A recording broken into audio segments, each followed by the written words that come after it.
My channel.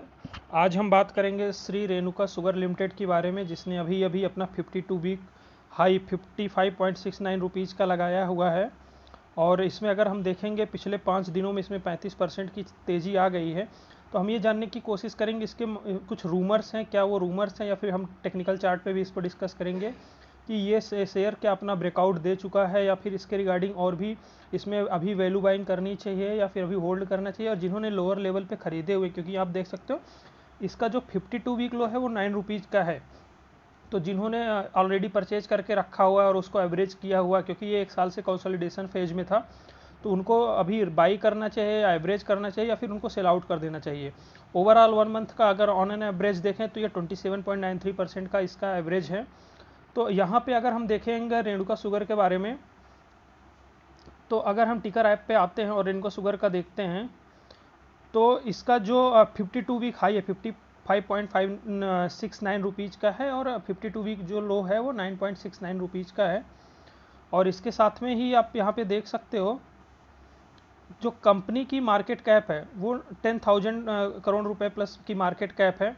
और इसका जो पी रेशियो हो अभी वो करंटली थोड़ा हाई चला गया, 120 रुपीज़ का पी रेशियो है।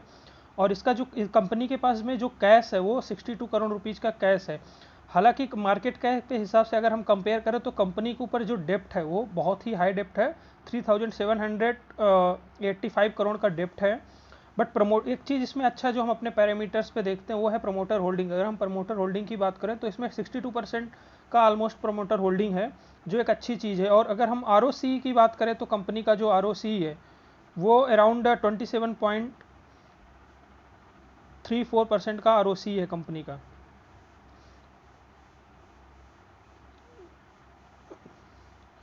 तो यहाँ पे इसके जो एक चीज़ हमें और देखनी पड़ेगी यहाँ पे बिफोर इन्वेस्टिंग, यहाँ पे जो इसकी पैरेलल कंपनियाँ हैं जैसे कि बलरामपुर चीनी मीन्स है, उसका मार्केट कैप भी ऑलमोस्ट सिमिलर है।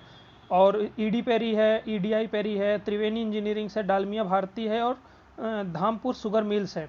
इन सब का जो प्राइस है उसके कंपेयर में श्री रेणुका शुगर का जो प्राइस है तो कम है। बट प्राइस कम होने के से ये मतलब नहीं होता कि वो शेयर जो है वो वैल्यू इन्वेस्टिंग के लिए है नहीं, उसके कुछ पैरामीटर्स होते हैं। तो उस पैरामीटर्स पे हम देख सकते हैं। अभी आप यहाँ पे देख सकते हो कि इसका जो पी रेशियो है वो सबसे ज़्यादा है अपने ग्रुप ऑफ शेयर्स में, 120 का पी रेशियो है। जबकि बलरामपुर चीनी मिल्स का जो पी रेशियो है 22.5 का है, और त्रिवेणी इंजीनियर्स का जो पी रेशियो है 23.61 का है, और धामपुर शुगर्स का 16.15, और डालमिया भारत का जो है वो 14.76 है। इससे तो एक बात ये क्लियर हो जाती है कि इसका जो पी रेशियो है वो सबसे ज़्यादा है। और in the term of ROCE की अगर हम बात करें तो ROCE जो है वो 27 का है, और ईडी पेरी का जो ROCE है वो है 39.4 का, और ROE जो रिटर्न ऑफ इन्वेस्टमेंट है वो 40 का है। तो इसके साथ में आप देख सकते हो इसकी श्री रेणुका शुगर का जो ROE है रिटर्न ऑफ इन्वेस्टमेंट जो है वो अभी अब 0 शो कर रहा है। बट डेफिनेटली बिकॉज काफ़ी टाइम से कंसोलिडेशन है और इस पर डेप्ट बहुत ज़्यादा है, उसके हिसाब से अगर हम कंसिडर करें तो अभी भी ये अपने हाई वैल्यू पे चल रहा है। इबिट्टा भी अगर हम इसका देखें तो 32.63 का है, जो ओवरऑल ग्रुप ऑफ में आप देख सकते हो कि सबसे ज़्यादा है। इवन सबसे लो जो है वो धामपुर शुगर्स का है। तो इसके अलावा अगर हम इसमें अगर हम एक चीज़ और आपको दिखाएं, आने के बाद यहाँ पे हम आपको दिखाते हैं बुक वैल्यू जो है कंपनी की 4.69 है।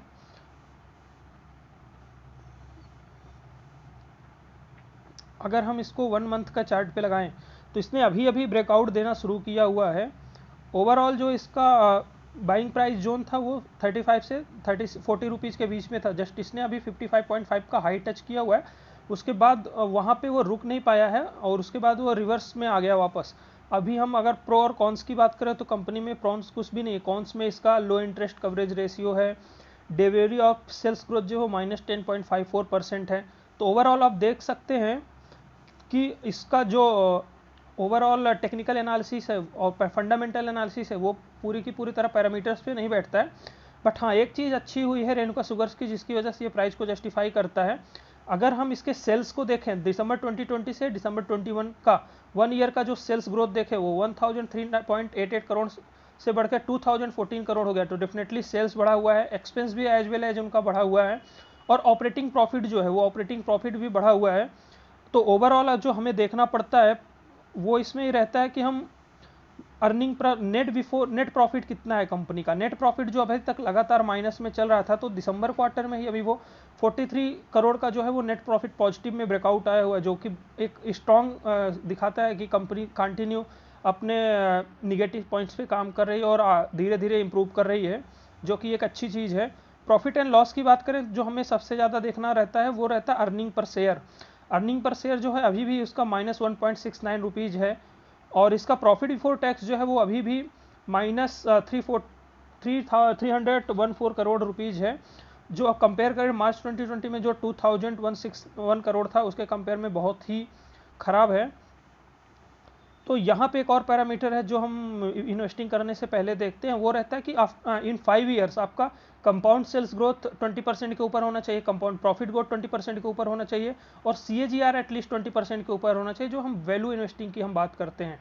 तो इन सारे पैरामीटर्स में सिर्फ कंपाउंड प्रॉफिट ग्रोथ जो है इसका वो 3 ईयर्स का अगर हम देखें तो 24% है, और 5 ईयर्स का 14% है। But income of sales growth जो है वो कंटिन्यू डिक्लाइन हो रहा है। अभी 5 ईयर्स में -11% है और 3 ईयर्स में -3% है, तो धीरे धीरे इंप्रूवमेंट हो रहा है। बट ओवरऑल CAGR की बात करें तो अच्छा है, 27% का CAGR है। तो एक हिसाब से कंपनी धीरे धीरे अपने आप को इम्प्रूव कर रही है। और अगर हम टोटल एसेट्स की बात करें तो टोटल एसेट्स जिनका कंटिन्यू गिर रहा है, और यहाँ पे हम प्रोमोटर होल्डिंग्स की अगर हम बात करें तो प्रोमोटर होल्डिंग्स जो है वो कंटिन्यू बना हुआ है। 62.48% का इसमें प्रोमोटर्स का होल्डिंग्स है। FIIs का जो इन्वेस्टमेंट है वो 2.16 करोड़ है। धीरे धीरे FIIs भी आप देख सकते हो, अगर हम जून 21 से कंपेयर करें तो 1.84 से उन्होंने अपना स्टेक इंक्रीज किया हुआ है। DIIs ने अपना स्टेक डाउन किया हुआ है, जो उनके पास जून में 12% का स्टेक था, वो अभी उन्होंने डिक्रीज करके 10% 53 कर दिया है। और पब्लिक के पास वो जो DIIs के पास से सेल आउट हुआ है वो पब्लिक के पास आया हुआ है। 23% का जो स्टेक था वो बढ़ के पब्लिक के पास में 24.87% का हो गया है। तो अगर आपको यहाँ पे इन्वेस्ट करना चाहते हो तो आई थिंक आपको यहाँ पे थोड़ा ध्यान देना पड़ेगा और थोड़ा टाइम के लिए आपको वेट करना पड़ेगा। अगर ये कंटिन्यू 2-3 दिन अपर सर्किट में ब्रेकआउट देता है तो आप यहाँ पे वेट करके देख सकते हो। अराउंड 44 रुपीज़ के आसपास का ये जो शेयर है, आप यहाँ पे 44 रुपीज़ से अगर ये नीचे आता है, अगर आपको ये 40 रुपीज़ के आसपास मिलता है तो I think it is the value buying for you. And मैं आपको सजेस्ट नहीं करूँगा कि अभी अभी जस्ट इसने ऑल टाइम हाई लगाया आप 50 पे इसको वेट करें। अगर आपको वैल्यू इन्वेस्टिंग करनी है तो आपको आई थिंक थोड़ा वेट करना पड़ेगा और उसके बाद आप इसमें इन्वेस्टमेंट कर सकते हो। बट फिर भी अगर आप सिर्फ मेरे रिकमेंडेशन पे आप इन्वेस्टमेंट मत करिए। ओवरऑल आप अपने फाइनेंशियल आपके एडवाइजर्स हैं उनसे आप पूछिए, उसके बाद ही आप इन्वेस्टमेंट करिए।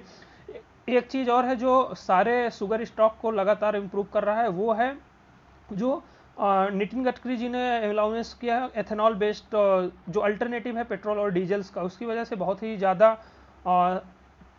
रैली दिख रही है आपको शुगर स्टॉक में। सो आई थिंक एथेनॉल स्टॉक की वजह से आप यहाँ पे कंसीडर लॉन्ग टर्म के लिए आप इन्वेस्टमेंट कर सकते हो, बट शॉर्ट टर्म में मेरा रिकमेंडेड रहेगा आप वेट करिए इसको कंसोलिडेशन के लिए। अगर आपको 5 to 10% का इन्वेस्टमेंट चाहिए तो एटलीस्ट आपको 45 से 50 के रेंज में आप यहाँ पे आप कंसीडर कर सकते हैं, एक्यूमुलेट कर सकते हैं। But above 50 I am not recommended. Even आप अपना टेक्निकल बिफोर इन्वेस्टिंग आप अपना पूरा टेक्निकल एनालिसिस करके आप यहाँ पे इन्वेस्ट करिए।